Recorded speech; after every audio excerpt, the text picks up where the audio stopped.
My mum and brother were going to visit some family in California for a few days during the summer. They packed up and left very early in the morning, around 5 a.m. Dad and I stayed behind since I had a job now and Dad couldn't take time off work either.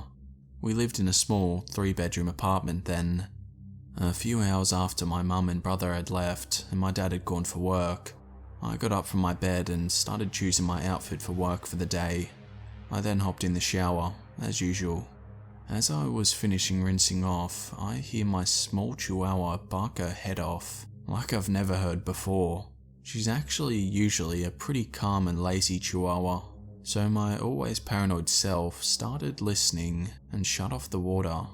I heard some sort of scratching, and my dog's still barking like crazy and growling. I get out of the shower and grab my towel to dry off. But I, of course, didn't bring my clothes into the bathroom with me. All of a sudden, I hear the sliding door swing open, and my dog is now barking even crazier than before. I know now that someone had been trying to break in, and had been successful, now inside my apartment. The door to my bedroom is directly across from my bathroom. I'm helpless and clothless in the bathroom with my phone in my room. So, as I listen in to someone walking around in the living room, I open the bathroom door and run across to my bedroom, and while I open the door, I hear someone running, and my dog is now beside my feet. I tried to grab her to come in the room with me, but she runs away, probably to bark some more at the intruder. I yell to get out of my house and that the police are on their way. They just laugh. I'm in my bedroom, locked in. My window has always been jammed, so I can't escape. I quickly call 911 and change while I'm explaining I'm locked in my bedroom and someone is in my apartment. I text my dad while on the line as well. I'm still worried about my dog, and it's been quiet for a while, so I look under my door and see no one there. I crack the door open a bit, hoping they got scared and ran off. Nope. My bedroom door can somewhat see into an area of the living room. The guy is just sitting on our couch looking straight at me. He's in a hoodie and the strings are pulled tight around the hood, so I can't see their face. They get up and my dog goes nuts and tries to bite him. When I see him get up, I get scared and close my door again. I hear as if he kicks my dog and she starts crying and runs over to my bedroom door. I can see her little paws under my door, but I'm too scared to open it with the possibility he's right there. I'm crying by now, so scared about my dog, but I know I can't open that door. The operator is still on the phone with me and tells me a cop is now there and coming up to my apartment. The dude comes up to my door, knocks on it softly. Then, a few seconds later, I hear my front door open and shut.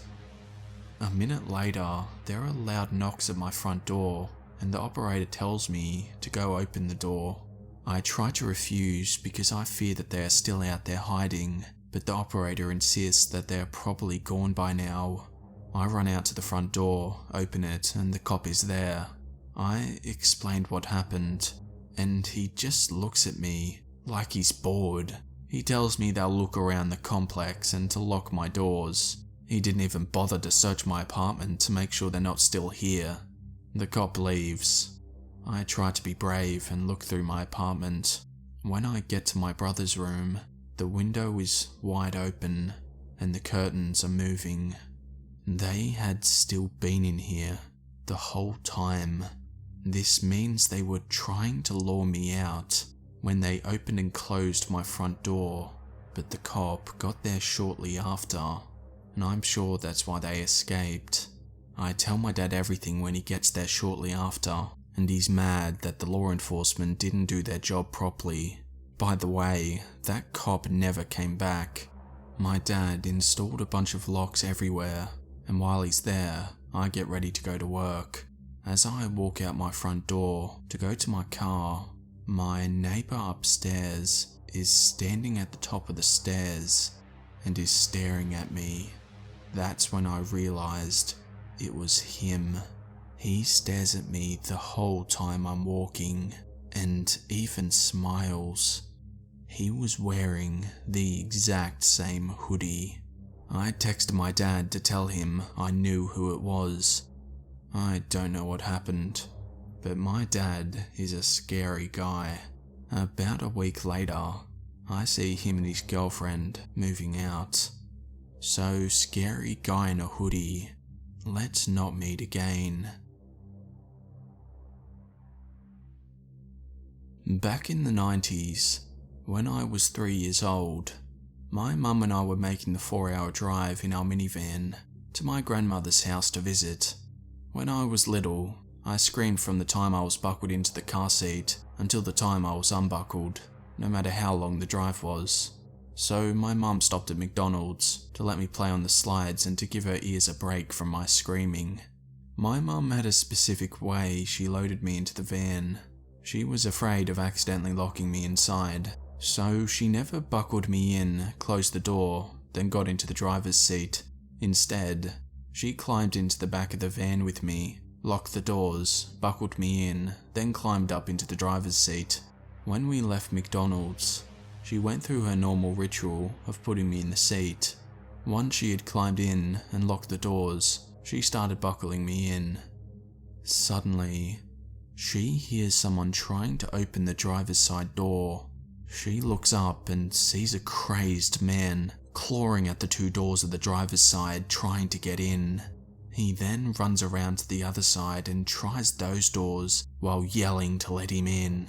My mum then starts yelling that she is calling the police.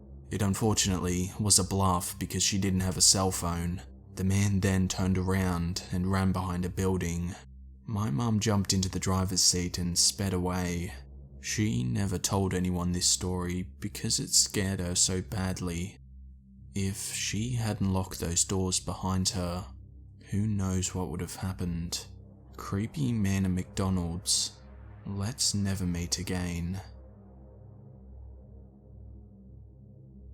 I'm telling this story now while it's still fresh in my memory. I work in healthcare. I sleep at work 5 nights a week. I do a 16-hour day 5 days a week and then have 2 days off, which are alternate weekends. I've gotten pretty used to sleeping in random places and in tiny little offices on fold-out beds.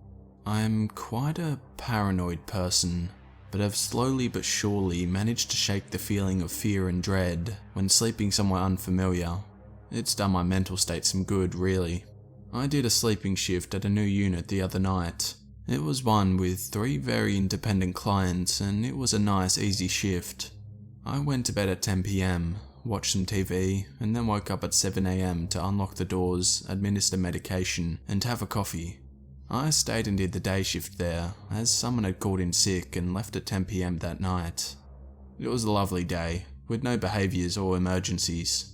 When I left, I had to exit out through the car park, down a road and to my car, which was parked on the next street over. As I was leaving the building and doing a handover with the next sleeper staff, a black BMW pulled up outside the car park. I literally thought nothing of it, as I knew it would either be a staff or someone picking up a member of staff. I walked out of the car park, and as I was walking out of the entrance to it, I looked towards the car, and the driver was exiting the vehicle. I noticed because the interior light came on, and it caught my attention. I carried on walking down the street and heard the car door shut. I looked behind me and saw the guy walking directly behind me. I couldn't think of any reasonable excuse as to why he'd be following me, so I grabbed the only thing I had, a pen, and gripped it in my hand.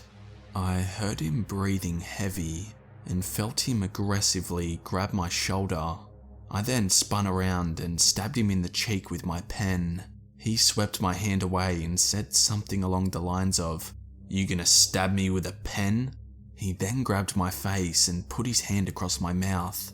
I wriggled and thrashed about until he lost his grip on me. As soon as he did, I ran to my car and locked myself in.